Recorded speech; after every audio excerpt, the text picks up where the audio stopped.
రాష్ట్ర ప్రభుత్వాన్ని బద్నాం చేయాలని మాజీ మంత్రి హరీష్ రావు ప్రయత్నం చేస్తారని ఎంపీ చామల కిరణ్ కుమార్ రెడ్డి అన్నారు. బీఆర్ఎస్ ఎప్పటికీ అధికారం కోల్పోదని హరీష్ రావు కలలు కన్నారని ఎద్దేవా చేశారు. హరీష్ రావు సీఎం కావాలనుకున్నారని తెలిపారు. బీఆర్ఎస్ 2014 మేనిఫెస్టో, 2018 మేనిఫెస్టో వాగ్దానాలపై చర్చకు సిద్ధమని సవాల్ విసిరారు.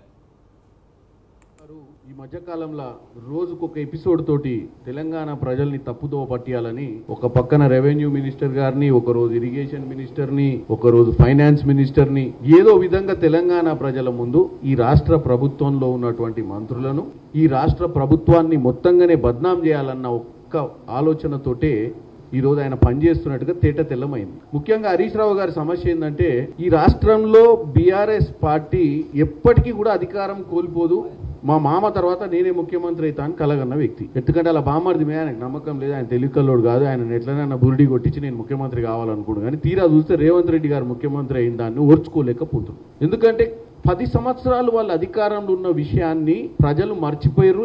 ఎట్లా వాళ్ళ అధికారం నుంచి తొలగించారు ప్రజలు అన్న విషయాన్ని ఆల్రెడీ మర్చిపోయి ఉంటారు. ఇప్పుడు కొత్తగా మనము ప్రజల్ని మన వైపు మళ్ళిపించుకోవాలన్న ఆలోచనతోటి హరీష్ రావు రాజకీయం చేస్తుండ్రు. నేనేమంటున్నా, హరీష్ రావు గారు ముఖ్యమంత్రి కావాలంటే అవుతుండొచ్చు, ఎవరు చేస్తే అవుతారు, ప్రజలు చేస్తే అవుతారు. ప్రజలకు ఏం చెప్పాలి, వాస్తవాలు చెప్పాలి. మీరు రోజు వచ్చి కాంగ్రెస్ పార్టీ 6 గ్యారెంటీల గురించి మీతో పాటు మీరు మాట్లాడినాక మీ స్క్రిప్ట్ను దొంగలించి మీ స్క్రిప్ట్ను దొంగలిస్తుర్రో మీరే షేర్ చేస్తుర్రో మా తర్వాత మీరు ప్రెస్ మీట్ పెట్టమని బండి సంజయ్ గారికి, బీజేపీ నాయకులకు, మీ బీ టీం పార్టీ మీరు పొద్దున ప్రెస్ మీట్ పెడతారు, మధ్యాహ్నం తర్వాత అదే రైమ్స్ పాడడానికి వాళ్ళు వస్తారు. వాళ్ళు కూడా వచ్చి 6 గ్యారెంటీలు అంటారు. హరీష్ రావు గారు ఈ మధ్యకాలంలో రోజుకొక ఎపిసోడ్ తోటి తెలంగాణ ప్రజల్ని తప్పుదోవ పట్టియాలని